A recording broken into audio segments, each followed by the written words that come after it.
What's up, guys? Today I'm going to be working on my dad's second gen Cummins. There's a lot of parts that need to be changed and addressed. So let me show you what we got. That black box is the tuner. We're going to have to change the fuel, the oil filter. We're also going to have to repair this turbo because if you look, the compressor wheel is just chewed up. I have a new wheel for it right here. So we're going to have to install that as well. And we're going to install this new turbo, this downpipe, and then you've got a built transmission for it right here, and a bigger torque, a better torque converter. So one of the issues that we've been having with this truck as of late is that the oil is overfilling itself, which means that fuel is getting in the oil. And so if you look, these are two giant jugs full of oil. The camera did not do that justice. That is like almost double the normal amount of oil that goes into this truck, which by the way is 3 gallons. So that was probably about close to 6 gallons, maybe 5. So yeah, we got to replace the injector seals because that's what I'm guessing it is. It could be the injection pump seal, but I doubt it. So we're gonna replace those on top of all the stuff that I showed you.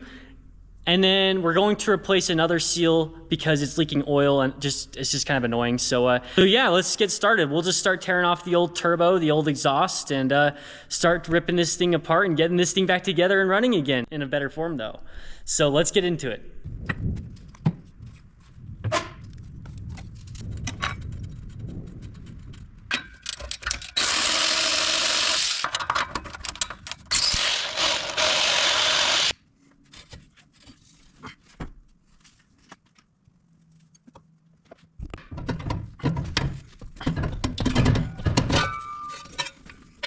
So I'm just gonna heat wrap my exhaust.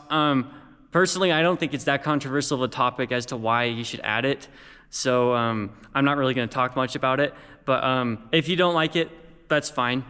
I like heat wrap and I think it's pretty, so we're gonna put it on. And also, I do believe there are some performance benefits, mostly spool up. Okay, so I'm going to hold back the tape because the exhaust actually slips over this much. So that's what I'm going to be taping, is from here back. I always recommend wearing gloves when using this stuff because it's like insulation. It will, once it sticks to your skin, it's kind of hard to get off and it stays there for a long time, it itches. And the key to a good successful wrap is just taking your time, and if you have to, you may have to re-wrap it multiple times in order to get the results you're looking for. So just don't feel rushed, take your time, and everything will be just fine. It's completed. This is what it looks like. It's not the best wrap job out there, but I mean, it's definitely gonna work, so, and it's tight, so it's good. Time to get this baby installed.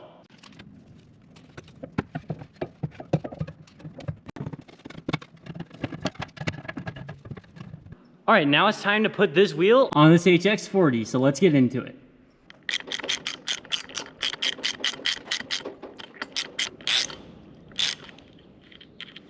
And it should just slide right off. Plop. Oh.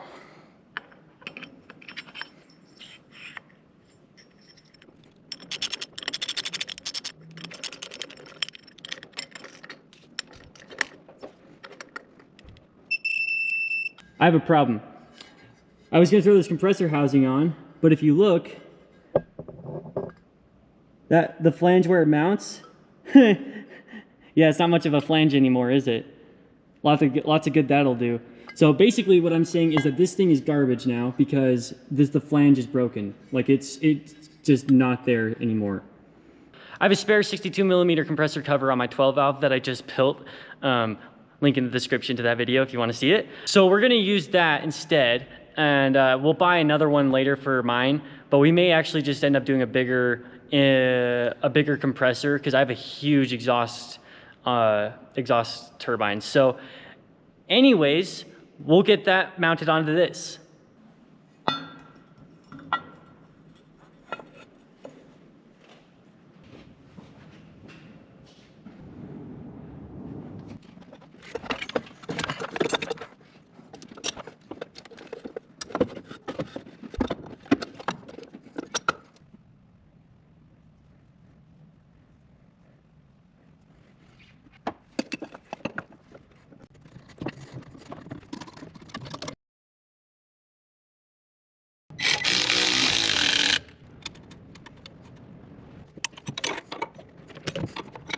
All right, the turbo is all plumbed.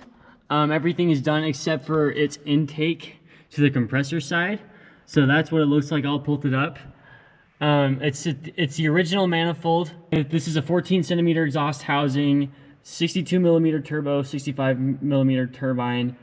Now that the turbo is completely installed, we can pull the valve cover off and we can pull the injectors to reseal them, because I really do believe that's where our fuel leak into our oil is coming from. So we'll do all those, and then I'm going to actually throw on this other manifold. Well, actually, I'm going to throw on another intake horn as well, because my dad doesn't really like the blue that came with it. So we're going to sandblast one of them, which I did. Here's what it looks like before, after I've sandblasted, and we're about to get to powder coating it as well. So, we got to powder coat this intake. We have to do the engine oil seals for the injectors, and then yeah. So let's get into it.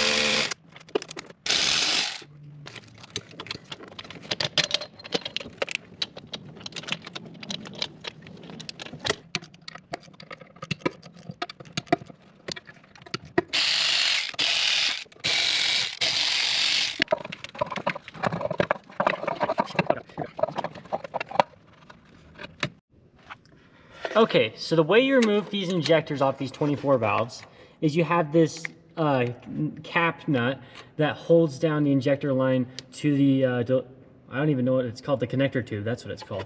So once you get that out, you can just kind of pull that and leave that to the side. What you're gonna wanna have is a flathead screwdriver, because what you're gonna wanna do is pry against the head itself, and then you're gonna wanna use the threads of the connector tube to slide it out like that. The problem is that it's you kind of have to do it with both hands to sort of hold the injector line kind of out of the way. I've loosened all the lines as much as I can, but again, you're gonna have to use two hands to do that. So I'm gonna do that real quick. All right, so I just pulled it out a little bit. Again, I just used the screwdriver using that method, and then you just can grab it and just slide it on out of there. We're gonna do the intake. There we are. All right, so that's what this puppy looks like. If you look, there's a lot of debris kind of up by the O-ring, which isn't a really good sign. Okay, so now what we're gonna wanna do is remove the injector. But first we have to remove the cap, which is this, in between the valve springs. So I already loosened the nut, or the bolt, excuse me, and then you just pull this cap off. And that's what it looks like. It sits like this on the injector. To pull the injector out, you're going to need a bolt about 1 inch long or so, and it's going to be the same thread size as your intake manifold if you need to size the thread out, because you're going to have to plug it into the top of the injector and just screw it in a few threads. Then you take a trusty pry bar and pry it on something that's pretty stable.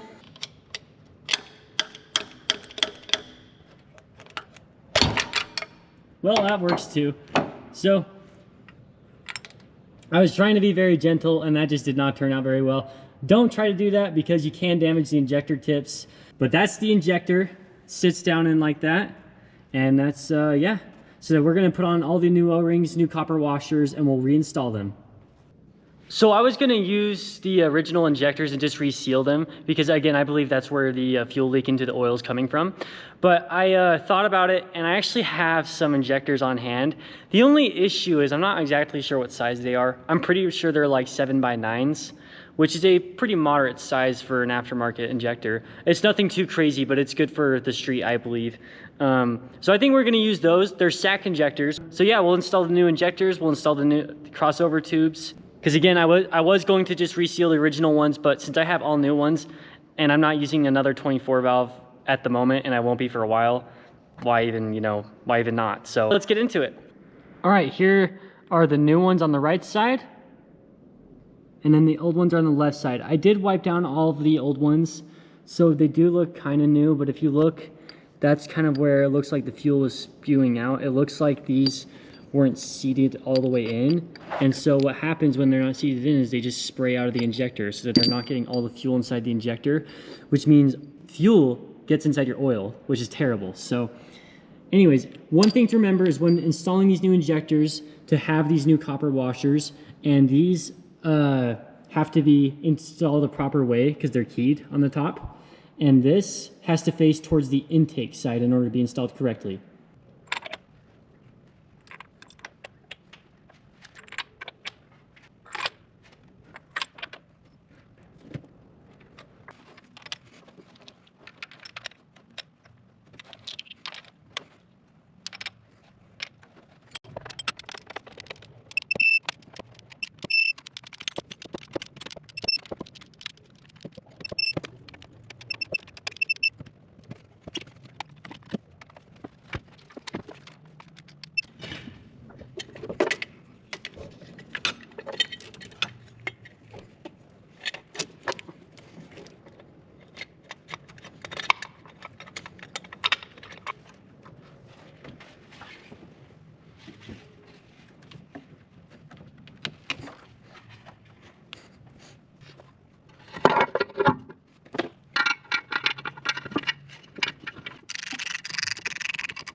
All right, now that the injectors and the connector tubes and lines are all bolted down and torqued down to spec, it's time to install the valve cover, and then we're going to install the intake as well, and then we can start finishing up the exhaust.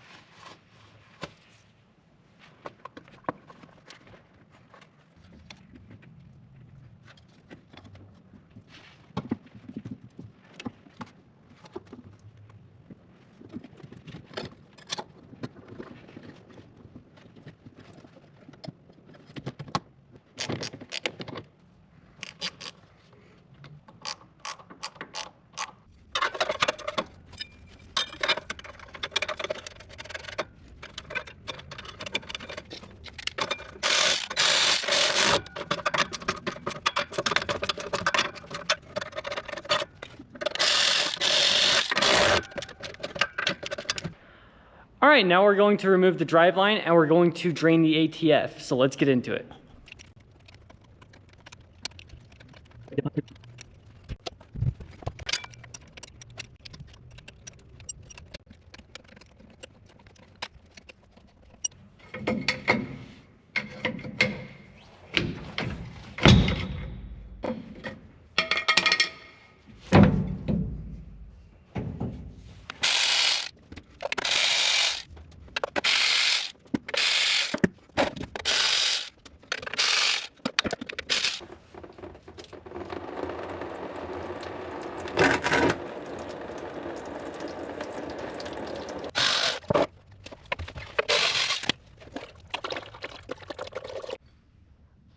All right, so I'm gonna show you what I had to remove under the truck because I'm gonna show you outside of the truck instead of under because, well, there's just not very much space under there.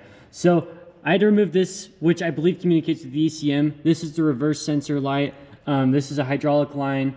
Another hydraulic line goes, oh, there it is. That's where the other hydraulic line goes to, I believe. And then this goes, these two things sort of go to your shift linkage. And then that's pretty much it. You have the bell housing bolts you have to do, and then the torque converter bolts.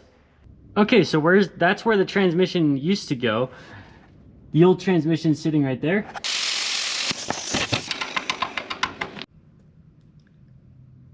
Okay, so I've been trying to install this transmission for a few hours now, and the problem is that it keeps falling off the floor jack because I'm trying to do it off of one floor jack. You can't really do it with two. You need it to be balanced off of one. But the problem is that it keeps tipping over, falling off the jack, and frankly, I just don't feel safe doing it anymore by myself. So what I'm going to do is I'm going to actually build something to help aid me in this process. So this is what my transmission jack looks like, or not my transmission, this is what my jack looks like normally, right? There's this normal little puck right here. Well, if you remove the puck, there's actually a hole that's about 1.1 inches in diameter.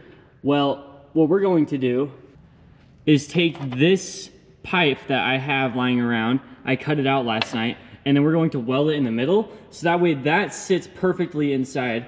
It's not quite big enough, so I do have to put a microfiber cloth right over it, but once you slide it through the hole, it sits perfectly. So this is what I mean. You'd have to put the we'd have to put the cloth right there, and then you stick that, and it sits perfectly. Like, look at how freaking tight that is. Like, if I move this, it's not moving the metal around. Like, it's really tight. So that's the way that we're going to get it to fit good.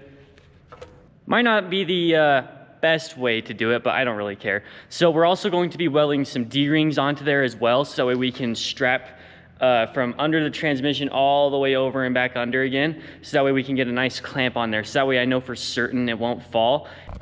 All right, so this is what we're gonna take. We're gonna take this D-ring, this is what it looks like with the D-ring sort of just mocked up. We're just gonna put it somewhere like that, and that way we can get a strap again to loop around the top of the transmission to ensure that it won't fall over ever again.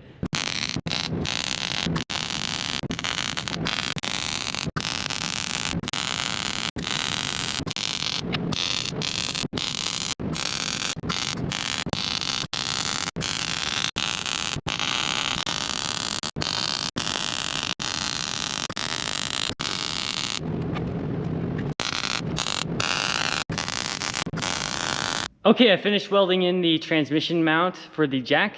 I kind of ran out of wire, so there's a few spots that I kind of missed because I couldn't do the plug welds, but everything else is welded. It'll still hold, it'll be fine. Here's what it looks like.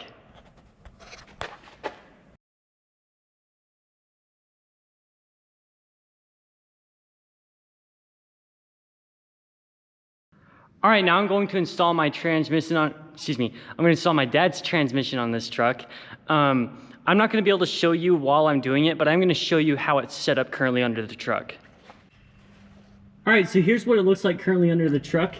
As you can see, I'm using this jack, and it's currently sitting on that thing that I made just a second ago. It's all strapped down and everything, so it won't fall. It is leaning a little bit towards the torque converter side, as you can kind of see a little bit. It's kind of hard to tell, but that's just because of how much the torque converter weighs. Anyways, let's get this puppy installed. All right, I got the torque converter bolts torqued down, the bell housing bolts torqued down, and thanks to my dad's help, we got the transfer case installed. That's a very difficult job to do alone, to let the transfer case in. I've connected the drive lines as well. The mount is in, so it's all ready to go. Now I'm going to fill the transmission fluid, the engine fluid, and then we're going to install the new tuner that we have for it. I'm not really going to go into detail on that because they have their own instructions, and frankly, I'm not here to advertise for them. So I'll meet you guys after that. Now it's time for my favorite part. It's time to bleed the injectors. So, all right. So since my camera skills are terrible today, I'm just going to show you after the fact. So I loosened cylinder number 1, this one, and then number 3 right here, and then number 4 as well. These are the easiest ones to get to on the 24 valves. You don't need to bleed all 6. You just need a couple of them to get all the air out of the system. I prefer 3. So now what we do is we go to inside the truck and we turn the key on, and we let the fuel pump cycle through a few different times. And once we feel like the system is pressurized, it's at that point that we can start turning over the truck. And we just keep repeating the process until the injectors are bled and when the truck starts. If the truck starts and it's super rough, don't be worried. That is normal until it bleeds out. If it runs like that for 20 minutes, you know you got issues. So anyways, I'm gonna do the key on, cycle it through, and then I'm gonna start it up.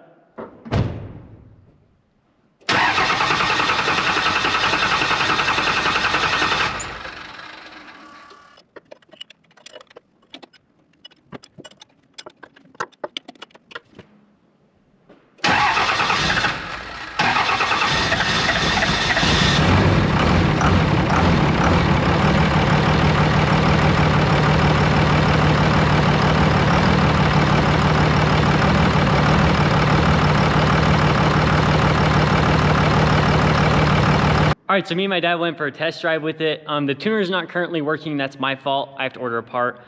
on me. So anyways, with the turbo and the injectors, it runs really good. There is a little bit of bottom end smoke and a slight bit of haze at idle, but honestly, it sounds and performs really well. So I was gonna show you guys how it was gonna perform, but where I don't have the tuner, I don't really wanna do that. It's not gonna be as exciting. So if you guys do wanna see that, let me see you in the comments. Maybe we can have a race between the 4th gen and this truck. So anyways, I just want to express my gratitude for you guys. I really appreciate you guys for watching. Thank you guys so much. And if you guys do enjoy this content, subscribe, don't forget. And I'll catch you guys on the next one. Peace.